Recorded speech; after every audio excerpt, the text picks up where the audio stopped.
ଏଇ ହେଇଲୋ ଆସିଲଣି ସମସ୍ତଙ୍କ ମନରେ ସେଇ କାଳିଆ ସାନ୍ତ ଝିଅ ବୋହୂମାନେ ବନ୍ଦାପନା କରି ପାଛୋଟି ଆଣୁଛନ୍ତି। ଶଙ୍ଖ ହୁଳହୁଳି ଘଣ୍ଟ ଘଣ୍ଟା କରତାଳ ମୃଦଙ୍ଗ ଶବଦରେ କମ୍ପୁଛି ଗ୍ରାମ ନଗର ଓ ଦେଶ। ସମସ୍ତଙ୍କ ମନରେ ଆନନ୍ଦ ଉଲ୍ଲାସର ଲହରୀ। ଛୋଟ ବଡ଼ ସମସ୍ତେ ଚାହିଁ ରହିଛନ୍ତି ସେହି ଅପୂର୍ବ ଲୀଳାକୁ। କିନ୍ତୁ କିଛି ଅହଙ୍କାରୀ ଲୋକ ରାଜନୀତିକୁ ନେଇ କାଳିଆ ସାନ୍ତଙ୍କୁ ଭିକାରୀ କହିବାକୁ ପଛାଉ ନାହାନ୍ତି। ଭଲ ସମୟରେ ଏମିତି ଯୁଗ ଯୁଗରେ ପାପୀ ଅହଙ୍କାରୀଙ୍କର ଆବିର୍ଭାବ ହୋଇଥାଏ। ହେ ପ୍ରଭୁ, ସେମାନଙ୍କୁ ସଦ୍ବୁଦ୍ଧି ସଦ୍ଜ୍ଞାନ ଦିଅ, ସମସ୍ତଙ୍କ ହୃଦୟରେ ବିରାଜମାନ ହୁଅ। ଆଉ ଜଣେ ଭକ୍ତିମାର୍ଗୀ ଶୁଭଚିନ୍ତକ ଝିଅଙ୍କର ମନର କଥା। ଆଉ କେମିତି ଖୁସି ଲାଗୁଛି ଜଗନ୍ନାଥ?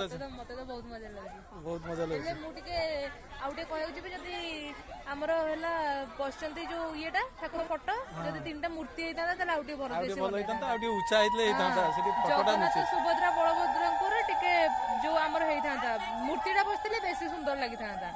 ସେଟା ଟିକେ ଦେଖାଯାଉନାହାନ୍ତି ସେଠି। ଯଦି ବି ଫଟୋ ରଖିଲେ ଗୋଟେ ଚେୟାର ରଖିକି ଯଦି କରିଦେଇଥାନ୍ତେ, ଉପରେ ଠାକୁରଙ୍କୁ ରଖିଥାନ୍ତେ ଫଟୋଟା, ତାହେଲେ ଆଉ ବେଶୀ ଭଲ ଲାଗିଥାନ୍ତା। ସେଇ ଜିନିଷଟା ଟିକେ ଲୁଚି ଯାଉଛି ଆଉ। ଲୁଚି ନେଉଛନ୍ତି।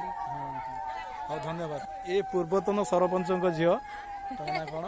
ପ୍ରିୟଙ୍କା ପ୍ରିୟଦର୍ଶିନୀ ମହାପାତ୍ର। ପ୍ରିୟଙ୍କା ପ୍ରିୟଦର୍ଶିନୀ ମହାପାତ୍ର, ତାଙ୍କ ବୋଉ ପୂର୍ବତନ ସରପଞ୍ଚ ଅର୍ଚ୍ଚନା ମହାପାତ୍ର।